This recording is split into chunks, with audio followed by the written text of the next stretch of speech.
Hey everyone, welcome. If you're the kind of person who loves digging into really rich, complex ideas and unpacking them step by step, well, you are in the exact right place. Today's explainer is diving into a truly fascinating devotional text titled Consecration and the Vitality of Youthful Service. We're going to unpack this epic mission of stepping into God's service, specifically while you're young, when you're energetic and strong. I mean, think about your favorite hero's journey from a book or a movie. When is the absolute best time for them to actually start their ultimate training program? Do they wait until they're totally exhausted, right near the end of their story?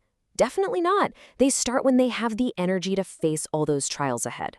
And the source material we're looking at today makes a really compelling case that the absolute prime time to start this ultimate spiritual apprenticeship is right now, in your youth.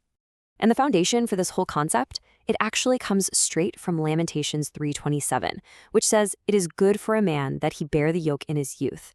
Now I know hearing the phrase bear the yoke might initially sound kind of restrictive or heavy, right? Like a burden. But as we're going to see when we break this text down, taking on this yoke is actually the secret to an incredibly transformative apprenticeship. It's literally an invitation to a profound partnership. So, here is our official mission briefing. Our training manual, based on the text. 1. The call to youth. 2. Meeting the great teacher. 3. Beware the hidden danger. 4. Purifying the heart. And finally, number 5, the ultimate reward. All right, let's jump right into section 1, the call to youth. Fresh, ardent, and hopeful. So what's the deal? Why does the text place so much emphasis on the young? What actually makes them the ultimate candidates for this grand mission? Well, according to the source, young people just possess the exact right kind of energy for this. They're receptive to new ideas, meaning, their minds are flexible, they're open. They're fresh and ardent, bringing this passionate fire to whatever they do. They're full of hope and inherently strong. And honestly, perhaps the biggest advantage, they aren't worn down yet by the heavy weight of years or all the distracting cares of the world. Basically, they're a strong blank canvas just waiting for a masterwork. Moving on to section 2, meeting the great teacher, bearing the yoke.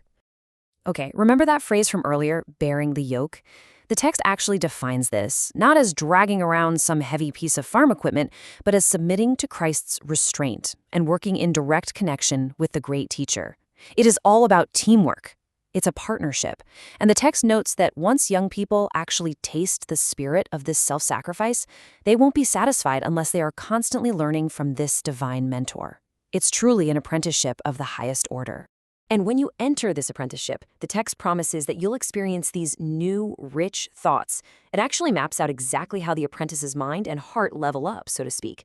First, light is given to the intellect, so your understanding really deepens. Second, determination is granted to the will. Your resolve hardens.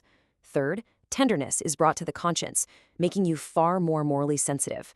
And fourth, purity to the imagination. Under this divine guidance, the faculties of the entire mind are just completely enlarged. Now we reach section 3. Beware the hidden danger, the destructive adversary. We do have to shift gears for a second here, because the source material introduces some very real, very serious stakes. There's this stark contrast presented. On one side, we have Christ's control, which offers divine guidance and absolute safety. But on the other side, the text warns of another close by, watching for an opportunity to come in. And look, the source isn't painting a picture of some cartoon monster. No, it's describing a deceptive, subtle, ensnaring adversary who's just waiting for you to drop your guard. Because of this lurking danger, the text makes a very firm, non-negotiable claim. True safety exists only when Christ takes entire possession of body, soul, and spirit. Period. Partial commitment? That just leaves the door cracked open for the adversary. Complete 100% submission to the great teacher is presented as your only true guardrail. You literally have to let him take possession of your whole being. Which brings us to section 4, purifying the heart. The cost of the mission. Taking on an apprenticeship of this magnitude, it requires a massive alignment of character. The text outlines a very specific path of conversion for the young apprentice. They have to depart from all iniquity, meaning they don't just passively avoid sin, they actively see its offensive character and hate it as a vile thing. They have to come to Jesus in contrition with true, genuine remorse and purify their souls through obedience to the truth. It's only after undergoing this rigorous internal purification that they can be safely entrusted with God's work. And here is where we see this really fascinating dynamic partnership between the divine and the apprentice. Look at this balance. God reads the heart and weighs the character. In response, the apprentice manifests consecration and shows self-sacrifice. And then we hit the ultimate transaction. God gives his spirit, but, and this is key, he gives it in exact proportion to the consecration and self-sacrifice of those engaging in his work. Essentially, your level of dedication directly dictates the level of spiritual empowerment you receive. Pretty amazing, right? And finally, Section 5, the ultimate reward, an enduring hope. So the crucial takeaway here is this. To reach the end of this incredible journey, you have to actively shift your focus. The text explicitly tells the youth to withdraw their ardent affections from the cares and distractions of the world. It's not easy, but instead, they are to deliberately place those affections upon Christ in heaven, wholly committing to doing the will of God. It is a very intentional redirection of all that youthful passion we talked about earlier. And what's the actual result of this lifelong apprenticeship?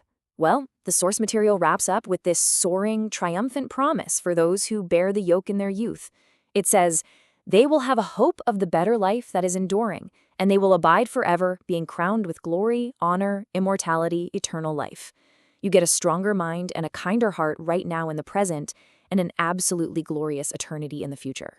So, we've seen the qualifications. We've gone over the dangers, the costs, and of course, the unparalleled rewards laid out in this text. The strength of youth is a fleeting resource, but when it's harnessed by the great teacher, its impact literally echoes forever. The great teacher is ready and waiting for his apprentices. The only question left is, are you?